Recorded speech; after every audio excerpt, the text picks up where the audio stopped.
order. Please stand for the Pledge of Allegiance, and we're going to have a moment of silence. And today I'd like to quick remembrance. There's a young student over at Patterson Elementary who's battling some serious health problems. To the flag of the United States of America, and to the republic for which it stands, one nation, under God, indivisible, with liberty and justice for all.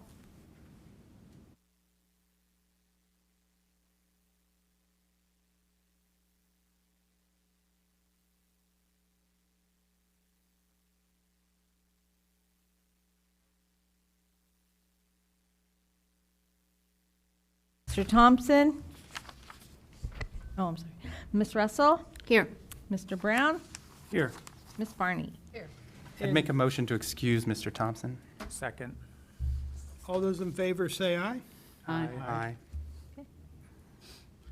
All right, proceedings. I'd move to approve the council meeting proceedings from January 6, 2026. Second. Ms. Russell? Yes. Ms. Barney? Yes. Mr. Brown? Yes. Mr. Price? Yes. Mr. Velardo? Yes. Mr. Parrish? Yes.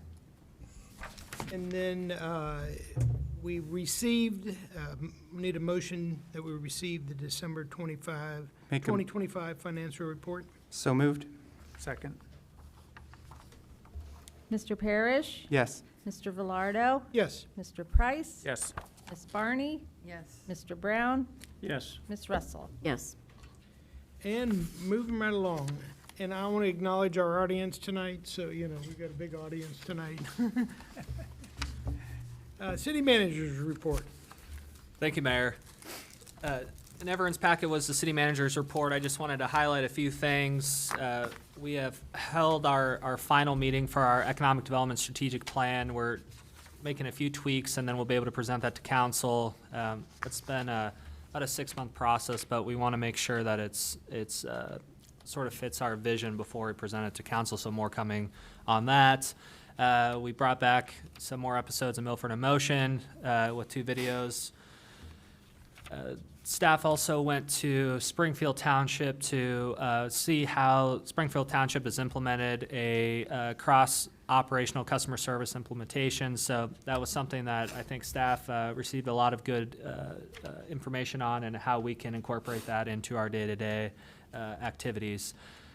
Towards the end of the week, I'll be attending the Claremont County Economic Development Strategic Plan meeting. There's a group of stakeholders, and I was lucky enough to be picked. So that'll be a good opportunity to collaborate across the county. Lastly, that shop in Milford has a ribbon cutting on January 27th. And that is all I have, unless there's any questions. Seeing none, we have our esteemed police chief. Well, thank you, Mayor, and good evening, council. I'd like to start out tonight with a couple of shout-outs from recent activities. Shout out to Detective Brown for closing a theft from an auto offense with a confession.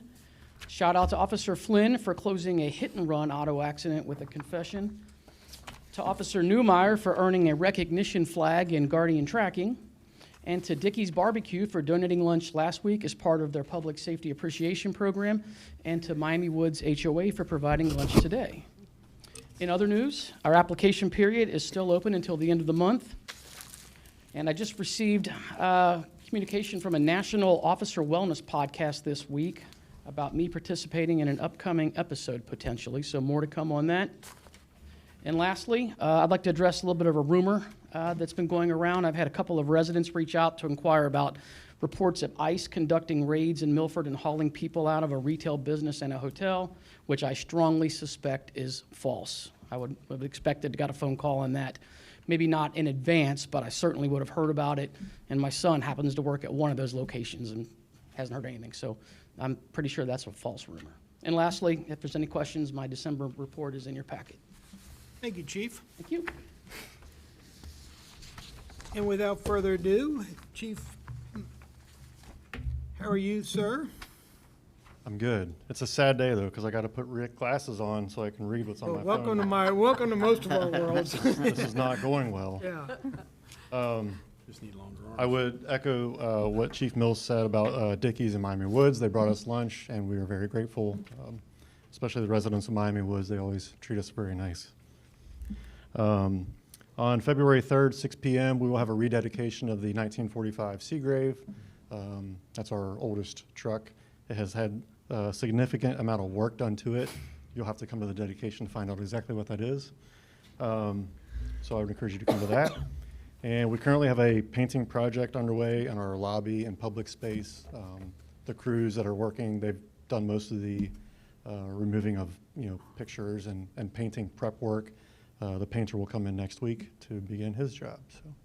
So That's all I I'm have dating for right now. myself, but that old truck, when I first joined the Didn't fire wanna service. say anything. Yeah, that was actually still a reserve fire truck.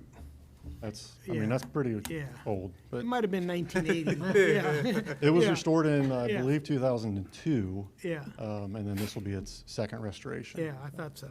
That's great. Yep. Thank you. All right, thank you, Chief. Moves into council comments. Well, we're buzzing right along. Okay, then that'll take us right into our agenda for a committee as a whole. I would make a motion that we open the committee of the whole. Second. Mr. Parrish? Yes. Mr. Price? Yes. Mr. Velardo? Yes. Ms. Barney? Yes. Ms. Russell? Yes. Mr. Brown? Yes. All right, first item is I emailed out the committee assignments for everyone that was updated based on most people's preference, trying to move things around. Obviously, we don't use that format much anymore, but we'll keep it as placeholder if for whatever reason we need to do that for future. With that, I'm going to turn this over to City Manager. I will actually invite Chief Mills up to handle the first three things regarding the PD Cruiser, Motorola system, block replacement, and then the CVSA. Okay, it's a sad day for me because I have to pull the microphone back down. Yeah. I'll keep this short. I got it. Okay, so what do you want to start with? Which one's first on your agenda? Motorola. So there's 4 key parts to replacing cruisers. The purchase of the cruiser, there's the wrap, which falls under the requirement for an ordinance, so you don't see that on there. We use Digimax for that, by the way. Then there's the upfitting, which we use PAR, Public Safety, to put the lights, sirens, all that stuff in it. And then the 4th piece is what you have before you tonight, and that's the Motorola camera system. That's the camera that's mounted in the car in the back seat. You may say, why do we need those if you have body cameras? Well, if you've watched enough of those on news, you know the limitations of a body camera. Having that mounted camera in your cruiser is invaluable. So that's what the $12,000 purchase price is there. And that should last the life of a cruiser. So we typically buy one with every new car. And I will say, all 3 of these items have been budgeted for. With the cruiser, when looking at the capital list that was passed in the budget, we're still about $54,000 less than what was budgeted. So I just wanted to draw that out, and then I'll touch on the remaining ones. But does council have any questions regarding the Motorola system? And you said the general lifespan of one of these is about the same as one of our cruisers, Yes. about 5 years or Yeah. so? Okay. And if not, it's under warranty. So we're good. Just shouldn't cost you any more. Any other questions? Entertain a motion. I would recommend that the law director draft an ordinance allowing the city manager an ordinance authorizing the purchase and installation of an in-car camera and data storage system for Motorola Solutions in an amount not to exceed the $11,200. not to exceed $11,120. That one. Yeah. Second. Thank you. Ms. Barney? Yes. Ms. Russell? Yes. Mr. Parrish? Yes. Mr. Velardo? Yes. Mr. Brown? Yes. Mr. Price? Yes. Okay, next on the agenda, Glock. Okay, the replacement cycle for our sidearms is typically 10 years. We're at year 11 and have secured a pretty good deal through Vance's on a trade-in value. We are also going to be transitioning from 40 caliber down to 9 millimeter. It's something I've wanted to do years ago and just couldn't get it past some of the dinosaurs that were on my firearms committee, but I'm pleased to say we didn't form a committee to make this decision. Okay. And again, that's once every 10 years, you said? Roughly 10. We're at year 11, so we got an extra year out of these. But at some point, the springs and inner mechanics of those guns is not. Is there any that their officers will then go through, I guess? Going Yes. from, Yeah. And we are also including red dot optics on these. So yeah, there'll be a lot of in-service training that we'll go through for those. Okay.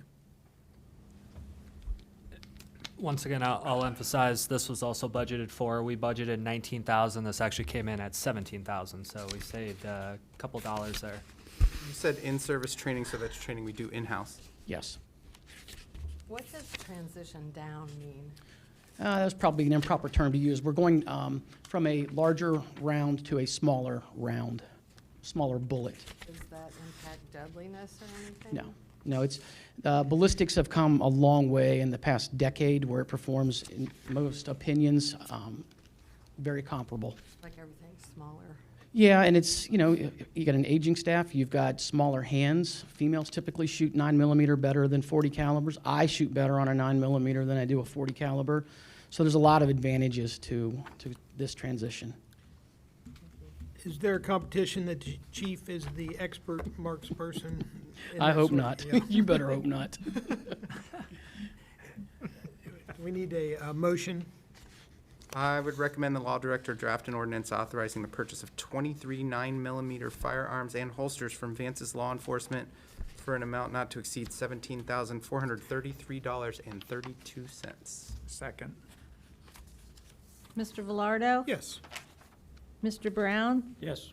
Ms. Russell? Yes. Mr. Parrish? Yes. Mr. Price? Yes. Ms. Barney? Yes. What's next? The CVSA. trade-in And if you're not familiar, that's basically the competition for a polygraph, truth verification instrument that we've used for, I'd say 25, 26 years. It's just another replacement cycle. The old one's outdated. And they did give us a good deal on trade-in and gave us a free seat and an upcoming training. And then what's just, since we're talking about life expectancy, what is that? Those are usually 6 to 8 years, actually. You said this is a replacement for a polygraph? No, it's a replacement for another CVSA. I was just explaining that CVSA is the acronym for Computerized Voice Stress Analysis. Okay. So it's just it's like a Pepsi and Coke thing. There are Okay. polygraph people and there are CVSA people. Is this something where, let's say somebody fails a CVSA, like I'm still thinking of old detective movies and the polygraph. Somebody fails that and it's not admissible in court. Correct. Is this admissible in court? No. What's the benefit of having one of these? It's a tool to obtain a confession in most cases. We also use it for pre-employment, not for just us, but we do them for the fire department as well. Okay, thank you. Unless anybody has any Questions? questions? I would recommend the law director draft an ordinance authorizing the purchase of CVSA 3 hardware from NITV Federal Services for $8,995. Second. Mr. Parrish? Yes. Mr. Velardo? Yes. Mr. Price? Yes. Ms. Barney? Yes. Mr. Brown? Yes. Ms. Russell? Yes. Think I'm good. PFAS. Thank you. PFAS. Yeah, you want to talk about PFAS? Oh, no. Alrighty, Mr. Mayor, moving on to Tom Vanderhorst Consulting. I'll take a step back for the new council members. We brought in Tom Vanderhorst early part of last year. We had some needs within the finance department to just make sure that our processes were in place. And Tom Vanderhorst, he retired from the city of Hamilton, was the finance director in Springfield Township, Loveland. He worked in finance in Savannah, Georgia, was finance director in Hamilton, and then retired as the director of internal services. He's very sharp with finance and economic development. Due to some recent hires within the budget that was passed, we budgeted for 4 months worth of Tom's previous rate. And we feel that we don't need him as much on the finance side, but rather on the economic development side. We've got a lot of key projects, and he's got a very sharp understanding and a lot of knowledge in the economic development financing side of things. So if it's incentives, running capital stacks, analysis on the ROI, et cetera. So what we did is, instead of paying the increased amount for 4 months worth of wages, we just spread that over 12 months at a retainer not to exceed $1,500. So he'll still come in, provide guidance on the finance side, but we'll really utilize him more on the economic development side of things. So this is just simply allowing us to have that 12-month retainer. And not to speak for the other colleagues who were on council, I think he was absolutely invaluable getting us through some difficult times and some issues that we all had questions about. And I think he proved his worth there, and he's like having that designated hitter. I mean, he's like that guy that, you know, he has that knowledge, that background, that pedigree. And again, I would say this if he was standing here in front of us. I think we're very fortunate to have a gentleman like him at our disposal. So I certainly, I know Benjamin has worked with him in other places, and I actually knew him years ago when he was in the city of Loveland also, and he's just one of those guys that when he talks, he's got the experience and the knowledge that really benefits all of us, so. And this was in the budget. Correct. Yeah. Yep.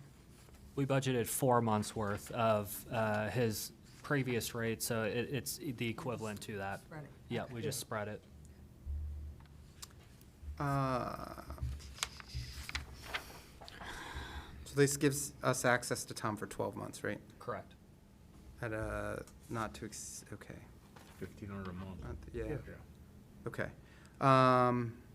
I would recommend the law director draft an ordinance authorizing the city manager to enter into a consultant agreement with Tom Vanderhorst in an amount not to exceed $1,500 per month for a period of 12 months. Second. Ms. Russell? Yes. Mr. Parrish? Yes. Mr. Velardo? Yes. Mr. Brown? Yes. Ms. Barney? Yes. Mr. Price? Yes. Thank you. All right, moving on to the PFAS treatment alternative report. This is something we discussed within the budget process. The city of Milford does have a higher PFAS limit, certainly far lower than other jurisdictions, but we still have a limit that exceeds the recommendations. As part of that, we are looking to engage with AECOM for a feasibility study. Some facts related to this is you'll see within the documents provided, the city has until 2031 to actually complete the necessary upgrades to treat the PFAS within our system. So we still have time to do it. AECOM is also the consultant that worked on the City of Loveland's. City of Loveland had a little bit higher of a rate, and they're actually already working towards solving some of those issues. So this would allow for us to identify the issues within the Milford system and then plan for those needed upgrades. So within the document itself, on that committee of the whole, instead of the not to exceed 40,000, it really should be not to exceed the 36,370 that's highlighted on page 3 of 4. It's highlighted at the bottom. You'll see it's task 2A. So it's an alternative report for identifying our needed upgrades at an amount not to exceed 36,370. Questions? I know it's a lot of money, but it's something. What is PFAS? Oh, it's basically, I mean. Forever organic- chemicals is what they call it. Yeah. Yeah, and the other thing I'll emphasize is the city received, if you look in our water account, and I highlighted this during the budget process, we've received over $700,000 settlement money for the PFAS settlement funding. So we've had 2 companies for sure that we've had payouts from, and I think there's another 2 that are coming as well. So we expect to get about $900,000 in settlement funds for those upgrades. Great. This is, sorry, go ahead. What's the source? dumping? Naturally occurring? I don't think anybody really knows, but like in this area, it's a lot of like firefighting foam. This was what the movie Dark Waters was about, where Dow Chemical made all these things that entered the water and are making people sick, and they just never go away. This is like a nationwide problem. Yeah, I mean, it's, and again, they've identified that we, as a water, operator, that we need to identify and address it. And so, to our Is that city. likely to happen in the purification process, or we don't know yet? That's what we're going to identify. Yeah. Years ago, we had, we still have a Superfund site over for Near me. VOCs, and that was from dry cleaning fluids. So, again, this is just another product of our fine forefathers and that of things that we didn't think twice So about. a lot of other communities have Yeah. been tapped, right? As well. Loveland, you said, had a little higher rates. Yeah. We're about 2 times the limit. I think Loveland was about 4 times. If you research PFAS within this area, the newspaper actually did an article regarding the surrounding communities. So we're definitely by no means the only community. Yeah. Kind of just it depends on like how far downstream from wherever it entered Right. the water stream you are as to like how concentrated that Right. level is. My understanding of it. I'm no Is scientist, this but continuing, or, No, they no longer use that. okay? Yeah. So it's just that- cleaning up. Yeah. yeah, it's the forever part and the forever chemicals that has them still in Yeah, it. I think it's probably been in, Chief, you might be 20 years maybe, since they've at least, yeah, at least 20 years plus that they've changed, that they no longer use it. You had to dispose of it. I mean, there was a whole process that the fire departments and others who used it, a lot of industrial plants used it. And quite honestly, 40 years ago, they would, copious amounts of it, they'd just spray everywhere for, training purposes. We used to let kids play in it. So, yeah, How so- far we've come. Yeah, You yeah. know, 5 years to clean up? Till 2031, correct? Let's- It was brought to my attention for council to consider on page 3 of 4. There's an actual total amount of $39,980. That's the actual amount. What did we say? Did we say something different? You said Oh. 36,307. Oh, yeah, I got 39. Oh, I'm 980. sorry, yeah. I forgot okay. the project kickoff. You're right. So it is the 39,980. Good catch. Okay, thank you. Okay. So that 40,000 is correct. Tara brought that to my attention. Great, thank you. Good for Tara. Unless anybody has any other questions, I would recommend that the law director draft an ordinance authorizing the city manager to enter into a professional services agreement with AECom not to exceed $39,980 for an alternative treatment report for PFAS compliance. Second. Ms. Russell? Yes. Mr. Brown? Yes. Ms. Barney? Yes. Mr. Price? Yes. Mr. Parrish? Yes. Mr. Velardo? Yes. Thank you. All right, moving on to the purchase of the Ford 550. Before I get into the actual, well, I guess within the packet itself, you'll see the actual purchase agreement. I also put in there a spreadsheet. The previous packet had it was sort of handwritten, so I just want to throw it on an Excel sheet so it was a little bit easier to read.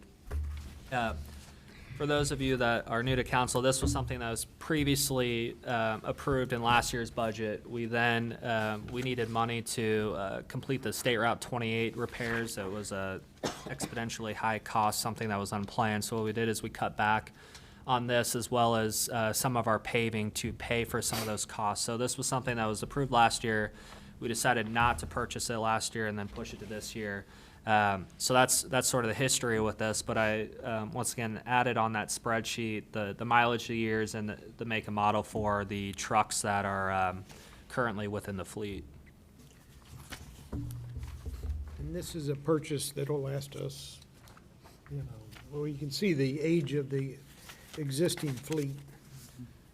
Yeah, and you'll see within the spreadsheet itself, what I have reflected for some of that, or well, all of it, quite frankly, is miles, but we also have the hours that are on the engines as well, and that's one of the things we battle with the police department as well. But you'll see we do have an older fleet. If you look at that second paragraph where it starts with the 2014 Ford, that's the area that we are looking at specifically. I put the trucks for the remaining areas, the pickup trucks and the cemetery. But the 550, if you look at the 550 section, essentially, that's what we're working with. So the goal would be to sell the 2012 Ford 550. That's got almost, 55,000 miles. And then we would replace it with this purchase tonight. Any other questions? I would recommend the law director draft an ordinance authorizing city manager to purchase a 2026 Ford F-550 dump truck from Fuller Ford at a cost not to exceed $118,462, even at state bid price. Second. Ms. Barney? Yes. Mr. Parrish? Yes. Mr. Velardo? Yes. Mr. Brown? Yes. Ms. Russell? Yes. Mr. Price? Yes. Alrighty, thank you. And then the last item I have for my part, I believe, is the income tax distribution for fiscal year 2026. For those of you that were on council last year, if you recall when we did a audit exit interview, this is one of the items that came up as something that we needed to address. And what this really does is whatever revenues that we bring in for income tax, we have the ability to distribute them amongst the funds at a percentage that we set. What we have been following is a 91-5-4, 91 general, 5 park, and 4 capital. And we can adjust that accordingly. When adjusting it, of course, it impacts what we budgeted. So we budgeted that 91-5-4. But the point behind this ordinance is this is something the auditor said we need to pass. And really what we'll do going into 27 is this will be part of the appropriation ordinance. We just didn't work this into it so that it's separate for this year. But once again, this is, to put it as simply as possible, this simply says whatever we bring in income tax, this is how we're going to distribute it amongst one fund, multiple funds, et cetera. So what I'm asking for council is either to reaffirm the distribution that we approved within the budget. If it's something that council would like changed, which is totally fine, we need to understand what that looks like, and then we'll have to potentially adjust the budget if needed.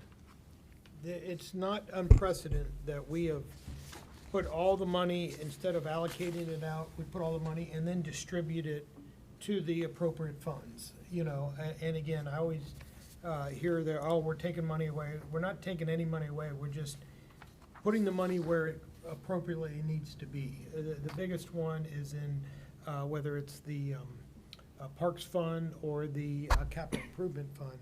So instead of just taking a small percentage, we, you know, invariably throughout the year, we have bigger projects that either one of those funds potentially can be needed. So I would like to look at, or encourage us to look at the, putting it all into the general fund and then appropriately dividing it out afterwards, as opposed to specifically earmarking it every time. Because right now it's, I think, at 90. It's 91% general, Yeah. 5% park, and 4% capital. So I'll say with that, piggybacking off of what the mayor said, by putting in the general fund, that effectively means it's the least restricted. We can transfer out of the general fund to any of our other funds. If, let's just say, for example, it goes to the water fund, then that becomes restricted, and we can't just transfer out of the water fund to do whatever we want. So I don't want to say that there's any real, I mean, I don't want to say there's a strategy to it, but, you know, by putting it all in the general fund, theoretically, we would then just, so for example, the park fund, we budgeted $300,000 going to the park fund this year, which is 5% of what we budget as our income tax. If, for example, council theoretically said, hey, we're going to send 100% to the general fund, we would then just increase our transfer to the parks as needed to ensure that we have adequate funding within that department. So, And then the other thing, once we put it in the capital fund, we cannot move that out of the correct, and that's a restricted fund. Is that true? The capital fund is not, that's the way, we were always instructed here, whether it was by charter or whatever, but since I've been on council, one of the things about the capital fund, once it went in there, it had to stay in there for capital. So. And again, if that's not true, that's all the better. Yeah, Yeah. and I'll say, before I answer that, we budgeted 220,000 to go to the capital fund without our general fund transfer. So you can't do any projects for 200,000. So we have to obviously make a large transfer to begin with to do projects. So it really doesn't hurt us to put it all in the general fund and then transfer out. Right. Is that what you're recommending? My recommendation would be to put 100 in the general fund. I put within the ordinance the 9154. That's because we budgeted. I think the 100%. Once again, we can just increase our transfer, and I like the ability to have it as little. I like as little restrictions on that as possible, because there's things that come up throughout the year, and if we have the ability to transfer out of that general fund as needed, that just gives us more flexibility. And where did the 9154 come from? Just what is in the budget? So that's a good question, and maybe someone else can answer that. That's what, I don't want to say I inherited, but Okay. that's what was done That's before me. historically. So in the last 20 years, it's been many different things. I think when we've all been, since we've been on council, it's been that same percentage. But you go back 10 years and it was 100% in, and it's just different councils had, different ideas of. Well, if you don't put yeah. that 5% in the park, is there already funding in the park fund, Parks and Rec fund? So Or you'll the park transfer? fund has a balance, yes, but what I would do is, this year might be a little bit different. Next year, I would approach it in a different manner. I think a lot of that would have to do with what projects we plan on doing it within the parks. This year, we would have to sit down and look at, we don't have a $300,000 gap in that parks fund when comparing revenues versus expenses just this year. So assuming we don't want to run into a deficit or run a deficit in that account, we would just simply increase the transfer and it'd be a net zero gain. It wouldn't change anything other than how the funds are presented to that fund. And this is just more flexibility. Correct. And I think we as council, at the next year's budget session, when we have big projects, things like that, if there are bigger things that over that 300,000, that's what we can take into account. And, again, if we need to allocate whatever that amount is, we can certainly do that during budget time. I no means think that we're going to short anything, capital or parks. And I will say, from a capital standpoint, anything that is of a large amount, probably majority of the time is going to be taken out of capital to begin with. Now, if we decide we're going to put a new playground set in and we wanted to take it out of park just to keep it consistent with the nature of that fund, then so be it. But I firmly believe any of our large capital projects are going to be taken out of that capital improvement fund to begin with. So on the charter, Mr. Velardo, Mayor, Section 11.07 says that council shall create and maintain a capital improvement reserve fund, and during the last 2 months of any fiscal year may transfer to this fund monies accruing to any other fund of this municipality and available for transfer under the laws. In addition, council may, by affirmative vote of 2/3, authorize transfer to this fund of any or all part of the unencumbered balance remaining in the general fund. So you can transfer in. And to answer your question, monies in this capital improvement reserve fund shall not be expended for any purpose except to finance public improvements and or equipment needed for the use of the municipality. So it is restricted to that, to those two purposes. One, finance public improvements, and or two, equipment needed for the use of the municipality. Which, obviously, if we do that, and that fund, at different times, that fund has gotten extremely large. So if we needed that extra money, unless it fell under those criteria, Right. we didn't have access to those funds. It also says monies in the fund may not be later transferred to any other fund. So once that money goes in there, you're done with Right, it. that's, yeah. Which, that's a good, I know that's a my good, charter. that's a good question. Yeah. But we need this legislation to satisfy an audit Correct. suggestion. Yeah. Correct. And once again, it can be any percentage as deemed necessary by Right, council. just so that we've said it. Right. Correct. So I'll just say one last thing before council makes any sort of recommendation. If that is altered anyway, just know that there is going to be an appropriation change likely to come to substitute those revenues that were already budgeted for that particular fund.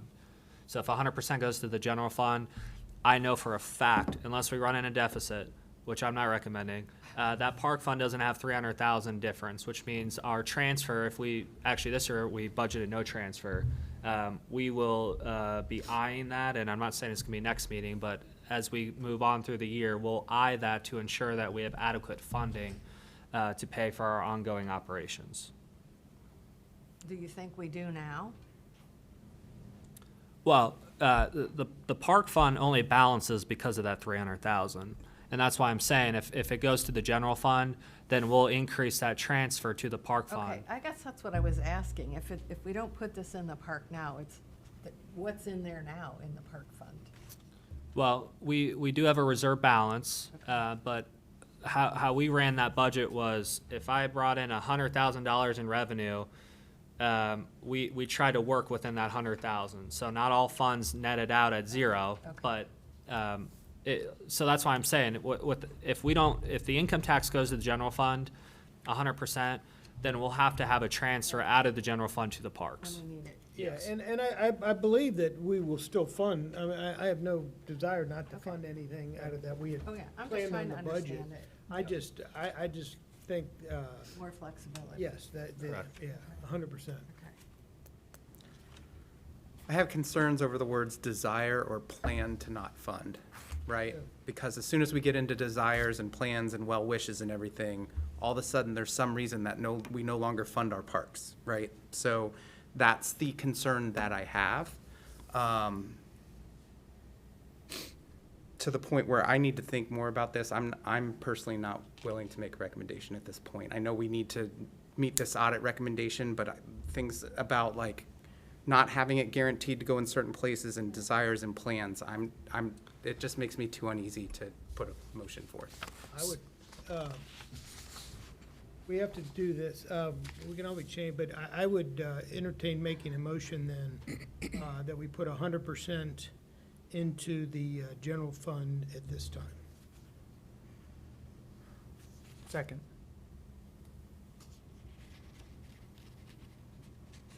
Ms. Barney? I'm not sure. I'm going to say no because I'm not ready. Mr. Brown? Yes. Ms. Russell? Yes. Mr. Price? Yes. Mr. Velardo? Yes.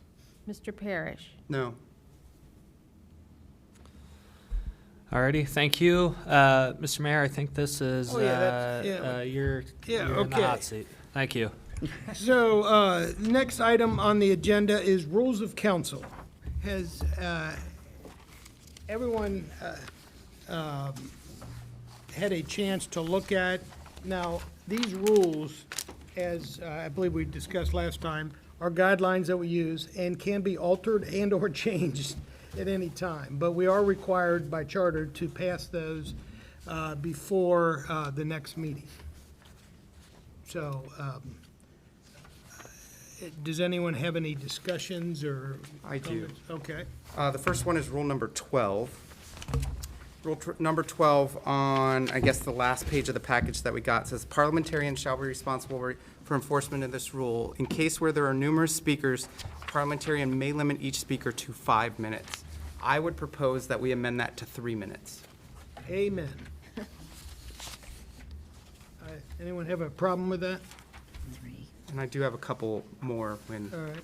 do we have to vote on each of these as we go? How does this No, work? I think, yeah, I'll put them together. Yeah. I'll write them up and put them Okay. together.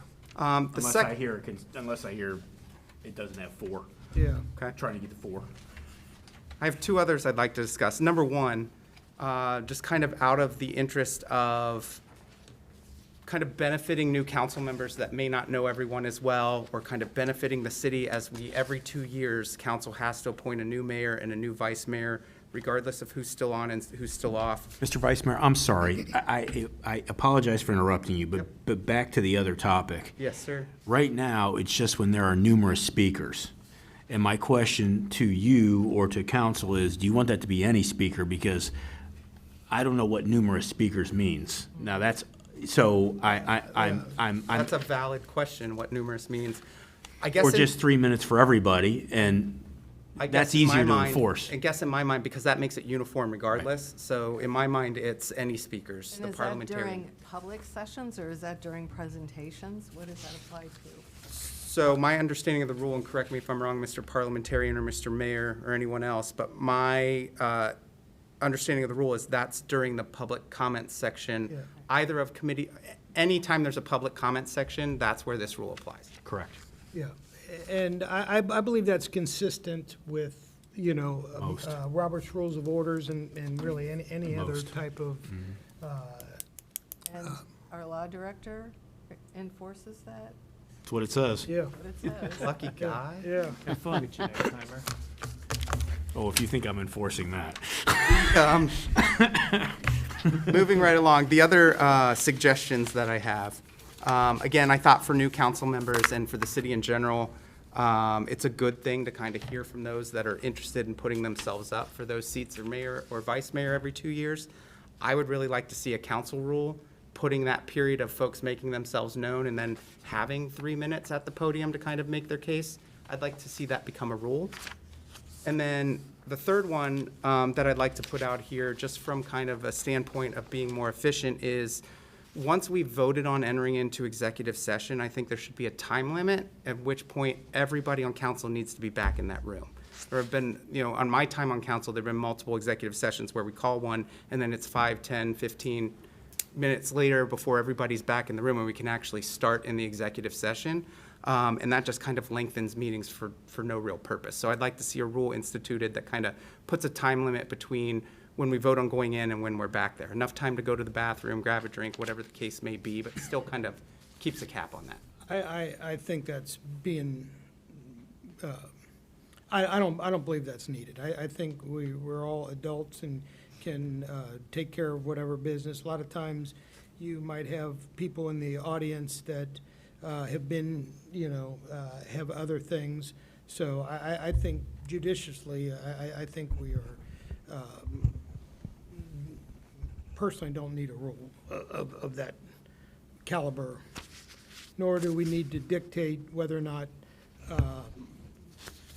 you know, if people want to talk about electing the mayor or vice mayor, I believe that's addressed in the charter that we do it. And how we do it is, you know, again, I think each council is allowed to make the decision on themselves, and I don't think we really need a rule to that extent. I would like to see that added. Yeah. The rule for speaking for 3 minutes for anyone interested in mayor or vice mayor. I like that. Yeah, I mean, you give me a micro, I never have a problem, trust me, you give me a microphone, I'm happy to talk, but I just, again, I don't think we need to dictate that. But for the sake of this, I think we should vote on it, make a motion, but yeah, if you want to change, and let's just go one by one. Yeah, That you've way got to we'll go be by consistent. one by one. Yeah, so the first one on rule, that was Rule 12, Rule correct? 12, Okay. amending that to 3 minutes per speaker at any public comment section. Okay. All those in favor? All right, let's do a roll call. Let's just do. Roll call. Well, I think you had I think we had a motion, we have a second on that Second. one? Oh, second, okay, Yeah, now, sorry. sorry, Thanks. you were, yeah. Okay, Mr. Parrish made the motion. Second, Mr. Price. Yes. Ms. Russell? Yes. Mr. Brown? Yes. Ms. Barney? Yes. Mr. Price? Yes. Mr. Velardo? Yes, Mr. Parrish? Yes. and that would be a new rule, I guess. There's really not, Vice Mayor, that would be a new rule, the other items? Yes, they would be new rules. Okay. Can you reference that again? I believe what we just voted on was rule number 12, amending that to the Right. 3-minute cap. The other suggestions that I have were making a council rule, allowing for people who are interested in being nominated for mayor, vice mayor, 3 minutes at the podium prior to the nomination process.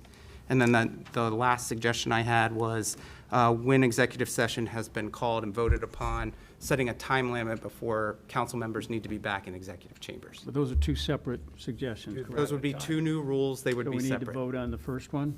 We need a second on the, yes, the big picture, yes, we need a second on the vice, I'll call it the second. vice mayor. I second the first one. Yeah, right, I got you.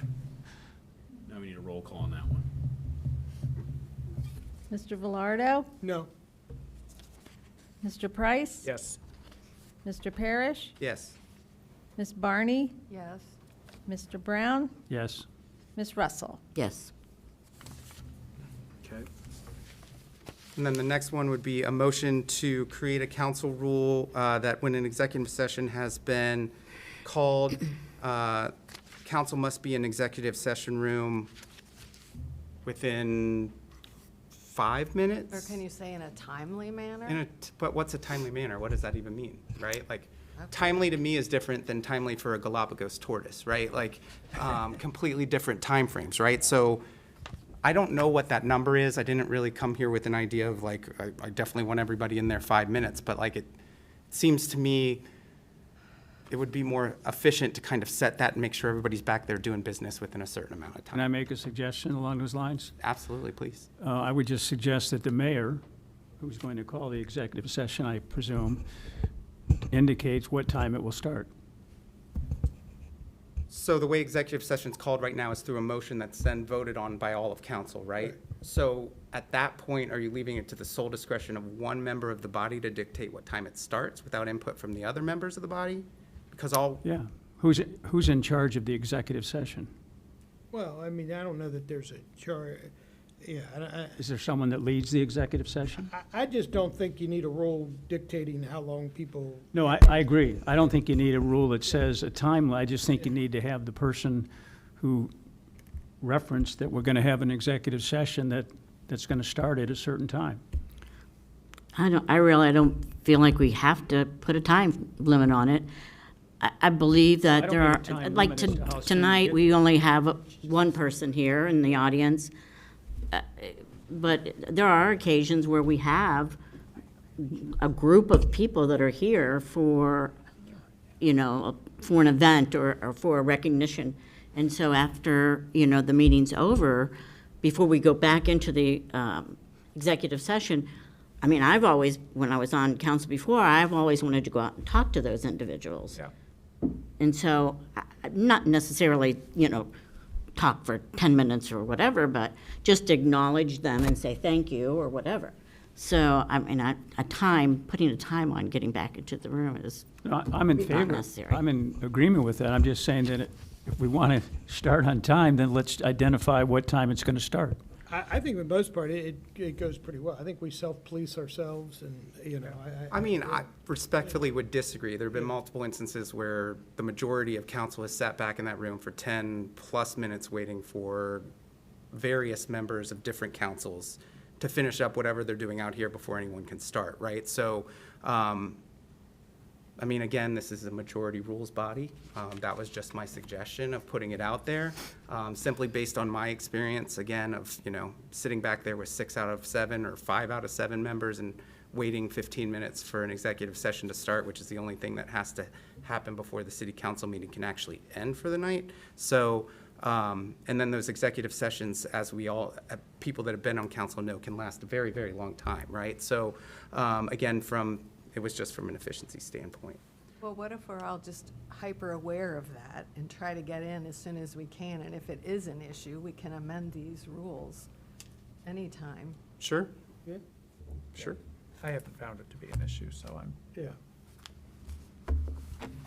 You gonna make a motion, or are you gonna? I don't think there's a point Okay. in making a motion at this point. It All seems that I'm the only one that's concerned with this, so. All right. I don't know enough yet. With that being All's fair said, in love and I know. council. we've got two changes, and then can I have then a motion that we accept the rules? I have a question. Sure, Do you want to go through those changes first? I'm gonna two try. we just made, Yeah, the two we We just made. did. The two 3 we minutes just voted on. speaking. But did we vote on it?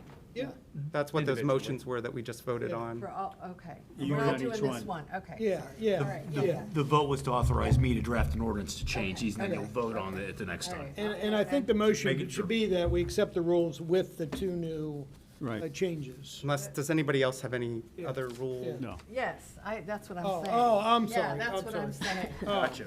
Yeah. No, I'm trying to understand, in rule number 9, the last paragraph, ordinances and resolutions may be proposed by the council as a committee of the whole during a regularly scheduled or special meeting of council, provided that the proposed ordinance or resolution is listed on the agenda for the meeting. Such ordinances or resolutions may be voted on and adopted at the same meeting. I'm just trying to understand how that fits with the charter and that 12.05 that requires a 2/3 vote to dispense with the second reading. Well, give me a minute, let me pull it up. Thank you. I thought he'd have it memorized, but that's okay. What I have memorized may not be. Okay, all right. You're referring to 12.05 in the charter. You said 12.05, Ms. Barney? Yeah, Yeah, I'm there, thank you, go ahead. yeah. So the question is, how does Rule 9 juxtapose or jive, if you Yes. will, with 12.05? Yes. All right, so what the rule says, as I read it, and which is what we've been doing, which is pass, because we have a charter that requires any ordinance or resolution to be proposed by committee first, we have to do it by committee. So that either means the various committees are committee of the whole. We've been doing them recently, committee of the whole. So what this rule is saying is that you can pass an ordinance that you talk about the first time in the committee of the whole and then pass it that same meeting, so long as we do all the time here, and I can give you an example of it, is right here, but we list the discussion topics in the committee of the whole meeting, and then we list the ordinances right there. So this is compliant with Rule 9, and we've always been compliant with Rule 9, and I vehemently disagree with anybody who, and I'm not saying you, I've heard comments in the public before that they don't think we're following this rule, and I would vehemently disagree with that. Well, that's kind of why I'm asking. Yeah, to yeah, Get it right. out in the open. Right, I'm with you, and I appreciate the Yeah, yeah. opportunity. So that's what complies with Rule 9. So your question is, in 12.05, it says, "No ordinance or resolution shall be passed without the concurrence of the majority." Well, nobody has any issues with that. "Before passage, every ordinance shall be fully and distinctly read on 2 separate days at an official meeting unless," so it's 2 readings on separate days, unless, 1, an emergency is declared, or 2, unless by vote of 2/3 of the full legal council, a reading thereof on 2 full days is dispensed with, which happens all the time here. We dispense with the second reading. So that's how 12.05 and Rule 9 So that's saying the same thing. meld together. essentially.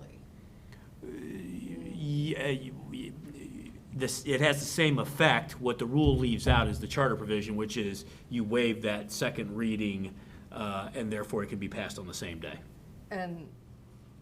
But we have to take the vote. Yes, that's Yes. why you have 2 votes on, Yes.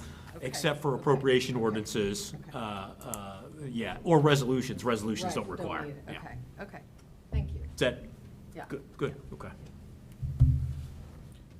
Does that answer your question? Any other questions about the rules? Ms. Barney? Oh, I just want to make sure was there anything else that you? Oh, no, that Oh, okay. was it. Thank All right. you. Thank I you. would then make a motion that council adopt the rules as herein amended and added to. Second. Mr. Parrish? Yes. Mr. Velardo? Yes. Mr. Price? Yes. Ms. Barney? Yes. Mr. Brown? Yes. Ms. Russell? Ms. Yes. Barney, one other thing too, which you didn't ask, but just so the public, on that second reading, while we don't listen to me drone on like Garrison Keeler, which, You do it so well. yeah, that we can waive then reading, that second reading always requires title only. That's also in the charter, and that's part of that process too. Thank you. Sorry, Mayor. Nope.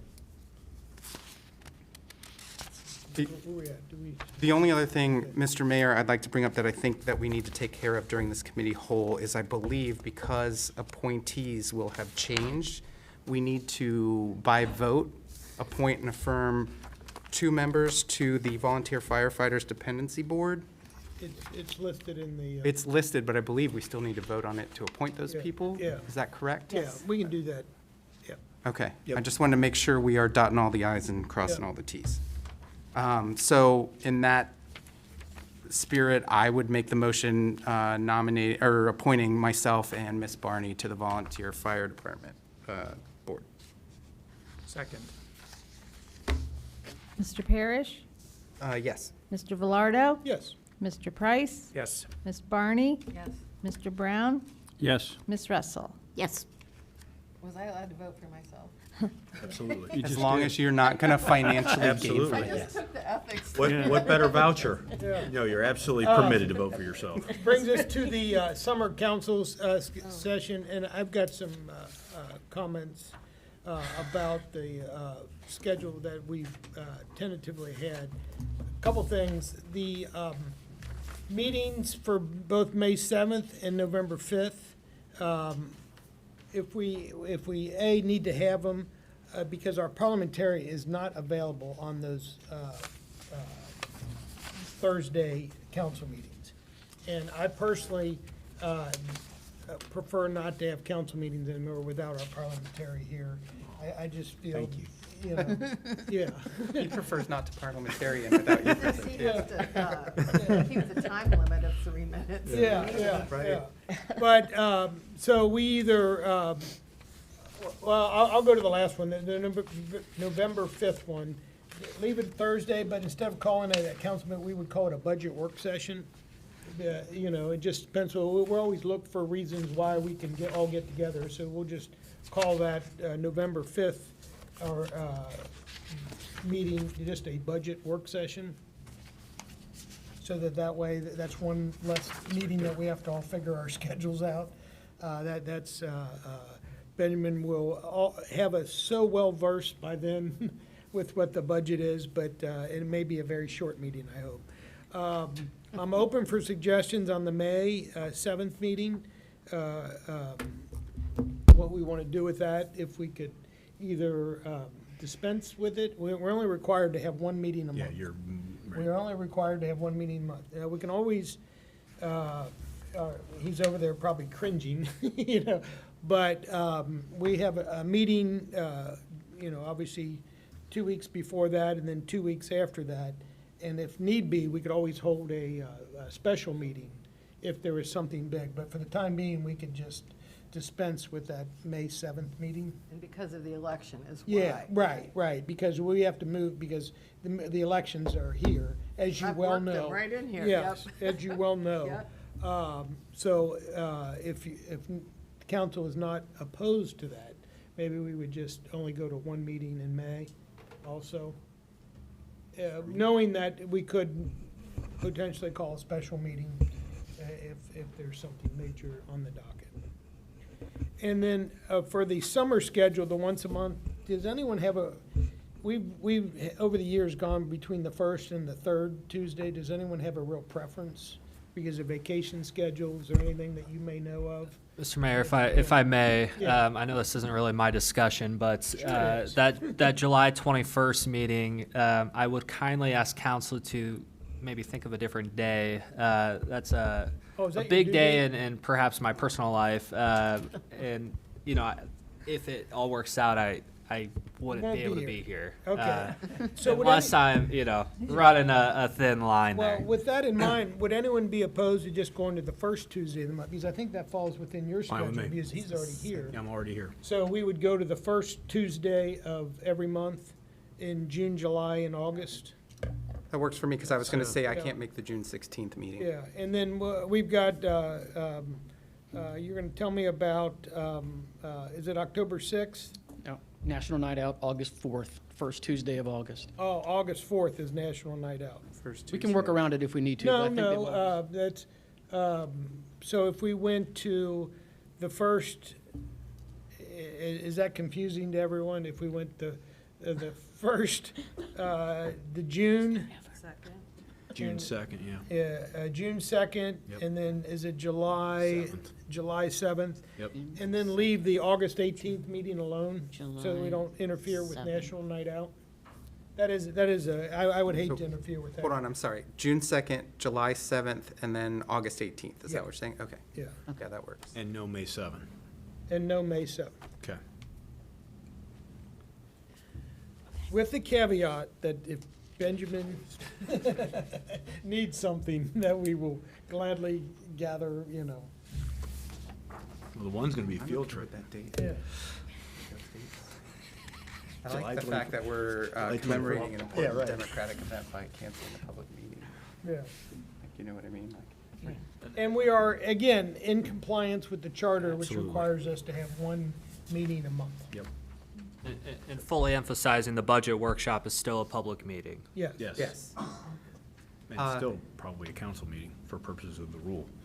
Well, it'll be a special meeting with, Yeah, Right, with that. right. yeah, Be special because the law director won't be there. yes. We Every just time won't he's not there, propose it's passing special. any legislation. That's correct. In that case, unless anybody else has additional dates, I would make a motion that. Oh, hold on, no, we got one more thing. All other matters before they become the committee, is, one of the things we need to do is pass a resolution to allow the vice mayor to perform weddings, you know. Given kind of changes in my personal circumstances, respectfully, thank you, but I would not really have a lot of availability Okay. over the next 2 years, so that's It's kind of just a a moot point. course of action that we've always allowed, so. I okay. appreciate that the last council did it. I had the Yeah. ability to do it, Yeah. but my schedule will not. We allow would it. have changed it, we had actually proposed changing that in the charter, just to, so Right. we didn't have to do that. Anyway, Right, okay. that's right, we did. Yep, yep. All right, okay, I'm sorry, go ahead. Okay, I would make a motion that we adopt the Milford City Council 2026 schedule as amended during the previous conversation. Second. All those in favor say aye. Aye. Opposed? So be it. Okay. That takes us to any other public comments?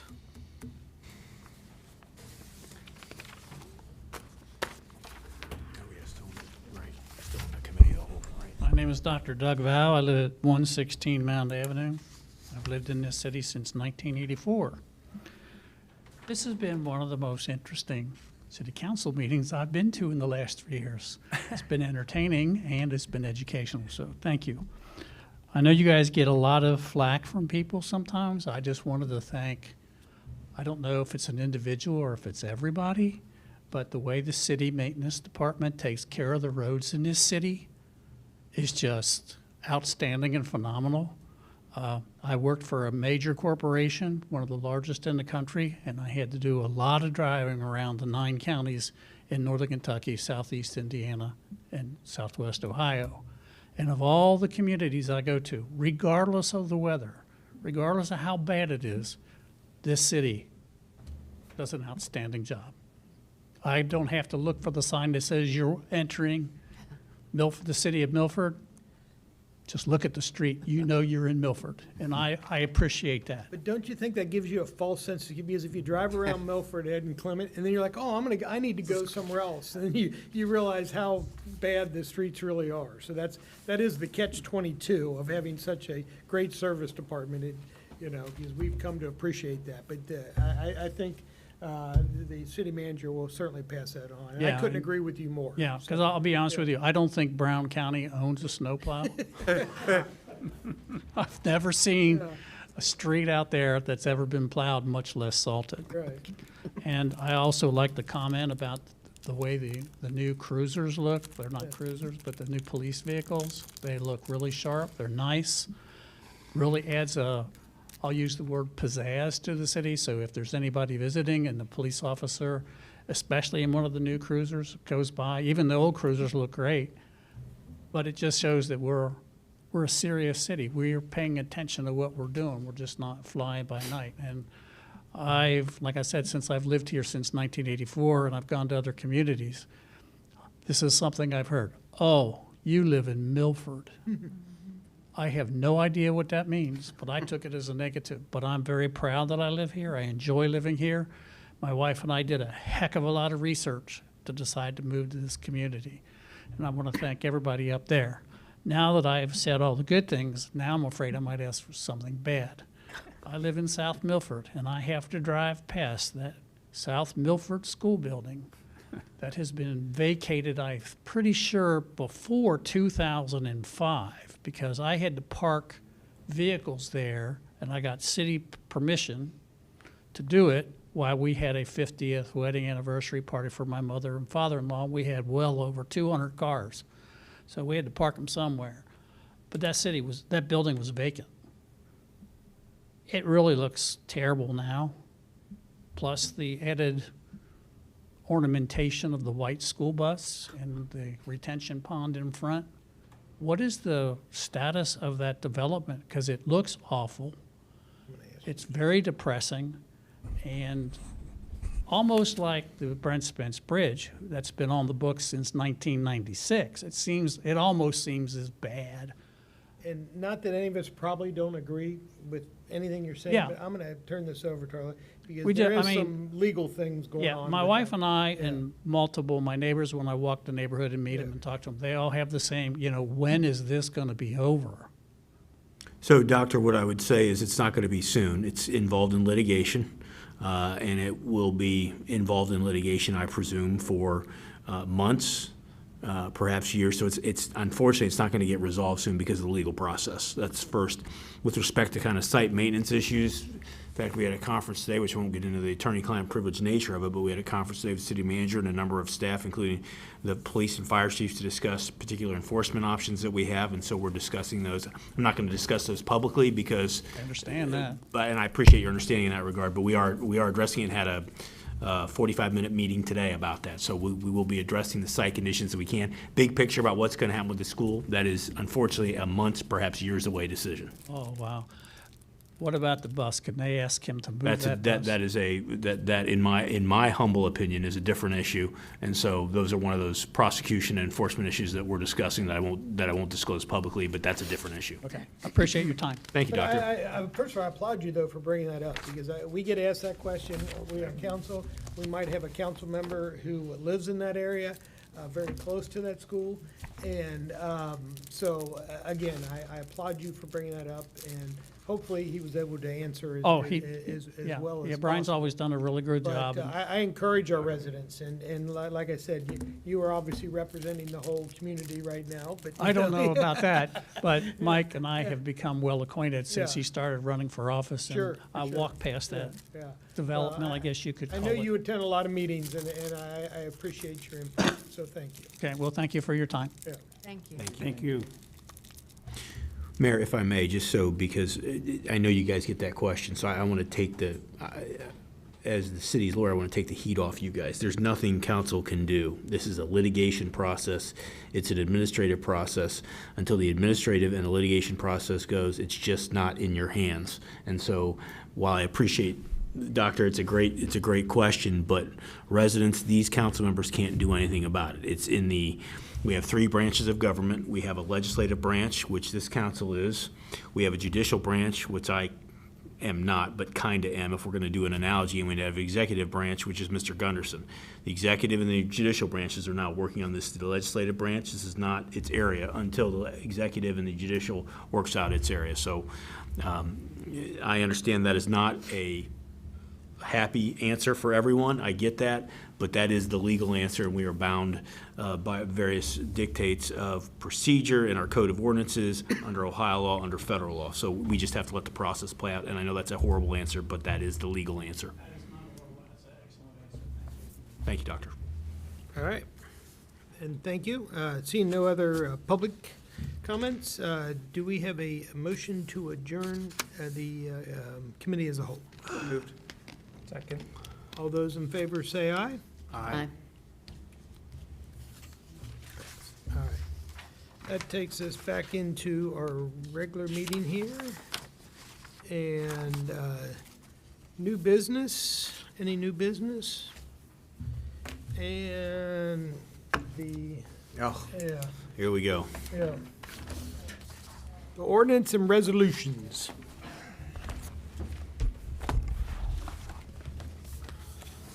You lost your audience. Yeah. Are you kidding? This is Jamie's highlight of his day. All right. That's why he left. Ordinance number 26-424, an ordinance authorizing the purchase and installation of an in-camera and data storage from Motorola Solutions for $11,120. Now therefore be it ordained by the Council of the Municipality of Milford, Ohio, Section 1. The Council of the City of Milford, Ohio hereby authorizes the city manager to enter into an agreement with Motorola Solutions to purchase and to install an in-camera and in-car camera and data storage for the police department for $11,120. The terms and conditions of said agreement are hereby incorporated herein by reference in their entirety pursuant to and in accordance with Section 12.03 of the Milford City Charter. Section 2, under and in accordance with Sections 12.05 and 12.07 of the Milford City Charter, this ordinance shall become effective immediately upon its passage by City Council. Motion to suspend the rules and read by title only? Second. Mr. Brown? Yes. Mr. Parrish? Yes. Mr. Velardo? Yes. Mr. Price? Yes. Ms. Barney? Yes. Ms. Russell? Yes. Ordinance number 26-424, an ordinance authorizing the purchase and installation of an in-car camera and data storage from Motorola Solutions for $11,120. Motion to adopt? Second. Mr. Parrish? Yes. Mr. Velardo? Yes. Mr. Price? Yes. Ms. Barney? Yes. Ms. Russell? Yes. Mr. Brown? Yes. Ordinance number 26-425, an ordinance authorizing the purchase of 23 9mm firearms and holsters from Vance's Law Enforcement for $17,433.32. Now therefore be it ordained by the Council of the Municipality of Milford, Ohio, Section 1. The Council of the City of Milford, Ohio hereby authorizes the city manager to enter into an agreement with Vance's Law Enforcement to purchase 23 9mm firearms and holsters for the police department for $17,433.32. The terms and conditions of said agreement are hereby incorporated herein by reference in their entirety pursuant to and in accordance with Section 12.03 of the Milford City Charter. Section 2, under and in accordance with Sections 12.05 and 12.07 of the Milford City Charter, this ordinance shall become effective immediately upon its passage by City Council. Motion to suspend the rules and read by title only? Second. Mr. Brown? Yes. Mr. Parrish? Yes. Mr. Price? Yes. Ms. Barney? Yes. Ms. Russell? Yes. Mr. Velardo? Yes.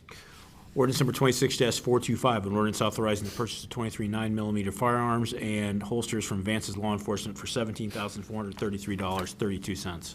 Motion to adopt? Second. Ms. Russell? Yes. Mr. Brown? Yes. Ms. Barney? Yes. Mr. Price? Yes. Mr. Velardo? Yes. Mr. Parrish? Yes. Ordinance number 26-426, an ordinance authorizing the purchase of CVSA-3 hardware from NITV Federal Services for $8,995. Now therefore be it ordained by the Council of the Municipality of Milford, Ohio, Section 1. The Council of the City of Milford, Ohio hereby authorizes the city manager to enter into an agreement with NITV Federal Services to purchase CVSA-3 hardware for the police department for $8,995. The terms and conditions of said agreement are hereby incorporated herein by reference in their entirety pursuant to and in accordance with Section 12.03 of the Milford City Charter. Section 2, under and in accordance with Sections 12.05 and 12.07 of the Milford City Charter, this ordinance shall become effective immediately upon its passage by City Council. Motion to suspend the rules and read by title only? Second. Ms. Barney? Yes. Mr. Brown? Yes. Ms. Russell? Yes. Mr. Parrish? Yes. Mr. Velardo? Yes. Mr. Price? Yes. Yeah, sure. On the next one, Yeah. can we clarify the time period? Yeah, let me get to that. Let me do the second reading of this one. Ordinance number 26-426, an ordinance authorizing the purchase of CVSA-3 hardware from NIT Federal Services for $8,995. Motion to adopt? Second. Mr. Parrish? Yes. Mr. Velardo? Yes. Mr. Price? Yes. Ms. Barney? Yes. Mr. Brown? Yes. Ms. Russell? Yes. All right, I think, Mr. Brown, you had a question on ordinance number 26-427 before I read it. Yeah, it doesn't specify any type of time period. It says, doesn't say 12 months, when it starts, when it ends. Kind of just hanging out there. Yeah, so this would be $1,500 per month until Mr. Gunnarsson decides it's no longer needed, or Mr. Vanderhorst doesn't want to be part of it. So it gives, I think, I don't want to speak for Mr. Gunnarsson, but it does give him flexibility and Mr. Vanderhorst flexibility without coming back. You could make it 12 months from this date, and we could call it that way. I don't think that's a material change to the ordinance itself. I would.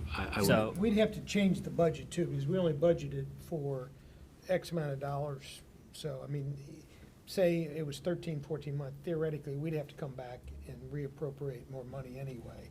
So we would have. Yeah, I was just referring to what it says on the agenda, that it ought to say the same thing on the ordinance, right?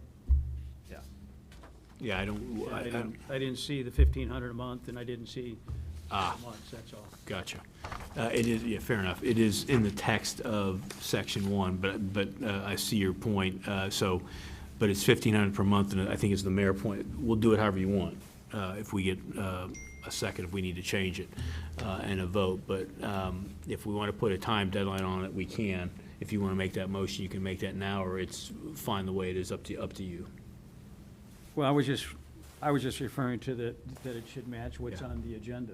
Yeah, I mean, that's fine, whatever's on the agenda, yeah. I don't, that terminology. Mr. Law Director, if you will, just, we'll put the 12-month, I think that was actually within the motion itself to begin with, so we'll just put the 12 months effective today. And if we need to extend it, so be it. We can do that. okay. Thank you. So I'm going to say until, what is that, January 31st, 2027? Sure. All right. Bear with me.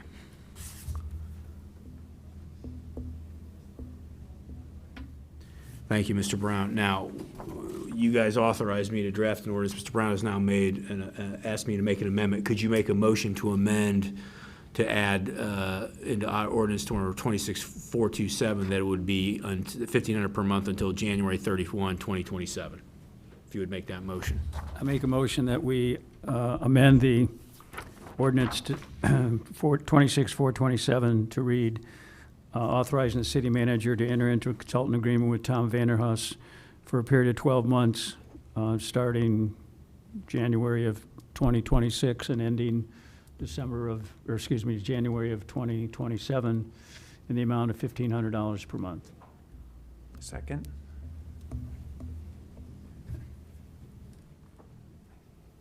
Mr. Parrish? Yes. Mr. Velardo? Yes. Mr. Price? Yes. Ms. Barney? Yes. Mr. Brown? Yes. Ms. Russell? Yes. Thank you. Thank you. And so, in my Brian scratch, I have written this in, but I will read it.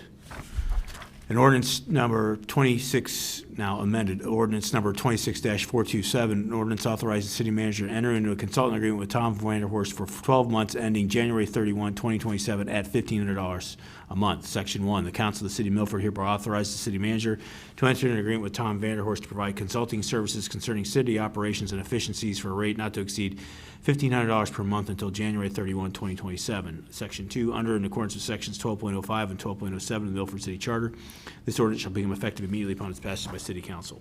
Motion to suspend the rules and read by title only? Second? Ms. Russell? Yes. Mr. Brown? Yes. Ms. Barney? Yes. Mr. Price? Yes. Mr. Velardo? Yes. Mr. Parrish? Yes. Ordinance number 26-4, amended ordinance 26427, an ordinance authorizing the city manager to enter into consultant agreement with Tom Vanderhorst for 12 months ending January 31, 2027 at $1,500 a month. Motion to adopt? Second? Mr. Velardo? Yes. Mr. Parrish? Yes. Ms. Russell? Yes. Mr. Brown? Yes. Mr. Price? Yes. Ms. Barney? Yes. Bear with me, please, council. Thank you. Ordinance number 26-428, an ordinance authorizing the city manager to enter into a professional service agreement with AECOM? AECOM, not to exceed $39,980 for an alternative treatment report for PFAS compliance. Section 1. The council of the city of Milford hereby authorizes the city manager to enter into a professional service agreement with AECOM not to exceed $39,980 to provide an alternative treatment report for PFAS compliance per the attached agreement.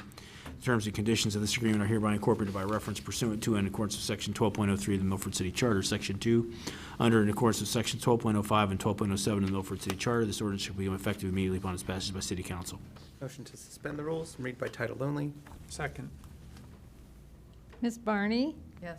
Mr. Brown? Yes. Ms. Russell? Yes. Mr. Price? Yes. Mr. Velardo? Yes. Mr. Parrish? Yes. Ordinance number 26-428, an ordinance authorizing the city manager to enter into a professional services agreement with AECom not to exceed $39,980 for an alternative treatment report for PFAS compliance. Motion to adopt. Second. Mr. Parrish? Yes. Mr. Velardo? Yes. Mr. Price? Yes. Ms. Barney? Yes. Mr. Brown? Yes. Ms. Russell? Yes. Ordinance number 26-429, an ordinance authorizing the city manager to purchase a 2026 Ford F-550 dump truck from Fuller Ford at a cost not to exceed $118,460 at state bid price. Now therefore be it ordained by the Council of the Municipality of Milford, Ohio, Section 1. City manager is hereby authorized to purchase a 2026 Ford F-50 dump truck from Fuller Ford for the service department at a cost not to exceed $118,460 per the state contract. The quote is attached and fully incorporated by reference under and in accordance with Section 12.03 of the Milford City Charter. Competitive bidding is not required under Section 11.09 of the City Charter because such purpose is made through the State of Ohio Cooperative Purchasing Agreement. Section 2, under and in accordance with Sections 12.05 and 12.07 of the Milford City Charter, this ordinance shall become effective immediately upon its passage by City Council. Motion to suspend the rules and read by title only? Second. Ms. Russell? Yes. Mr. Parrish? Yes. Mr. Velardo? Yes. Mr. Brown? Yes. Ms. Barney? Yes. Mr. Price? Yes. Ordinance number 26-429, an ordinance authorizing the city manager to purchase a 2026 Ford F-550 dump truck from Fuller Ford at a cost not to exceed $118,460 at state bid price. Motion to adopt. Second. Mr. Parrish? Yes. Mr. Velardo? Yes. Mr. Price? Yes. Ms. Barney? Yes. Mr. Brown? Yes. Ms. Russell? Yes. All right, based on what council, we have changed based on, well, we didn't change anything, never mind. Ordinance number 26-430, an ordinance regarding the City of Milford income tax allocation for fiscal year 2026 per section 182.013. Now therefore be it ordained by the Council of the Municipality of Milford, Ohio, Section 1.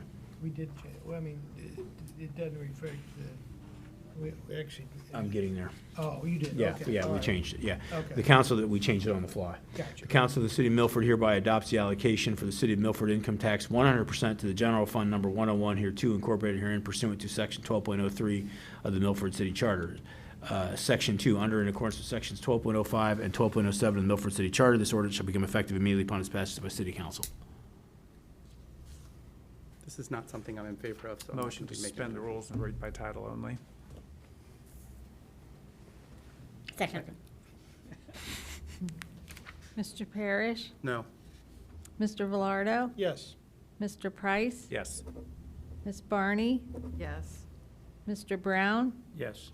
Ms. Russell? Yes.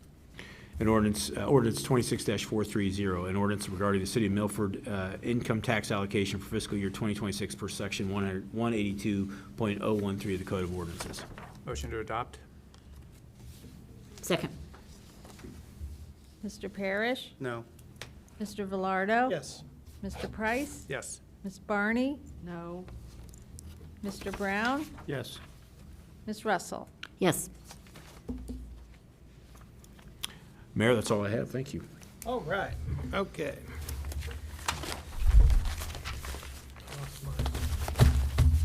Mr. Mayor, if I might, I'd like to make a motion pursuant to and in accordance with Section 3.052 of the Milford City Charter, 121.22 G2 to consider the purchase of property for public purposes or for the sale of property at a competitive bidding if premature disclosure of information would give an unfair competitive or bargaining advantage to a person whose personal private interest is adverse to the general public interest, and pursuant to and in accordance with Section 3.053 of the Milford City Charter, 121.22 G3, conferences with an attorney for the public body concerning disputes involving the public body that are subject of pending or imminent court action.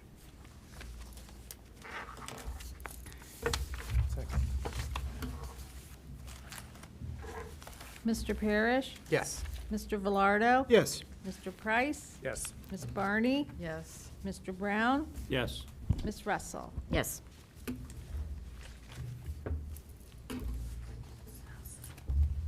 Great. And then we're gonna come back just to adjourn, Ralph? Yep, or- Okay. yep. All right, nothing else, we'll be back. And for those out in TV land, we will adjourn later on. Thank you.